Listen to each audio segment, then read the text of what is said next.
આજે ભગવાન સત્ય અને અસત્ય વચ્ચેનો ભેદ સમજાવશે।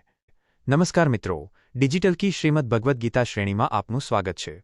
ગઈકાલે આપણે બીજા અધ્યાયના 15મા શ્લોકમાં જોયું કે જે મનુષ્ય સુખ અને દુઃખમાં સમાન રહે છે તે જ મોક્ષ કે અમરત્વ મેળવવાને પાત્ર બને છે। આજે આપણે જોઈશું અધ્યાય 2 શ્લોક 16, જેમાં ભગવાન શ્રીકૃષ્ણ તત્વજ્ઞાનનું એક પરમ સત્ય પ્રગટ કરે છે કે જે વસ્તુ નાશવંત છે તેનું કોઈ અસ્તિત્વ નથી અને જે સત્ય છે તેનો ક્યારેય નાશ થતો નથી। 1. સંપૂર્ણ સંસ્કૃત શ્લોક। નાસ્તો વિદ્યતે ભાવો નાભાવો વિદ્યતે સતા ઉભયોરપી દૃષ્ટોંતસ્તવન્યોસ્તત્વદર્શિભિ 16। 2. સરળ ગુજરાતી અર્થ। શ્રી ભગવાન બોલ્યા, અસત નાશવંત શરીર વગેરે વસ્તુનું તો અસ્તિત્વ જ નથી અને સત અવિનાશી આત્માનો ક્યારેય અભાવ નાશ હોતો નથી। આ બંનેનો નિર્ણય તત્વદર્શી જ્ઞાની પુરુષોએ તત્વના દર્શન દ્વારા કર્યો છે। 3 અને 4 પ્રશ્નો અને તેના ઉત્તરો। 1. અસત કોને કહેવાય? જવાબ: જે પરિવર્તનશીલ અને નાશવંત છે, જેમ કે આ શરીર અને ભૌતિક જગત। 2. અસત વિશે ભગવાન શું કહે છે? જવાબ: નાસ્તો વિદ્યતે ભાવો। અસતનું કોઈ વાસ્તવિક અસ્તિત્વ નથી કારણ કે તે કાયમી નથી। 3.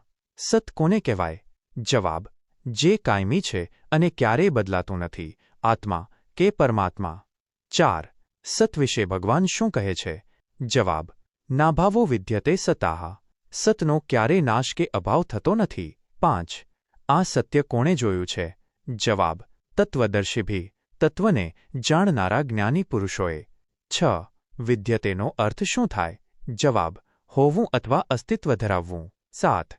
આ શ્લોક અર્જુનને શું સમજાવે છે? જવાબ: કે તારે શરીરના નાશનો ડર રાખવાની જરૂર નથી કારણ કે આત્મા તો સનાતન છે। 8. આ શ્લોક કયા પ્રકારનું દર્શન આપે છે? જવાબ: દ્વૈત અને અદ્વૈત તત્વજ્ઞાનનો પાયો આ શ્લોક છે। 9. તત્વજ્ઞાની કોણ છે?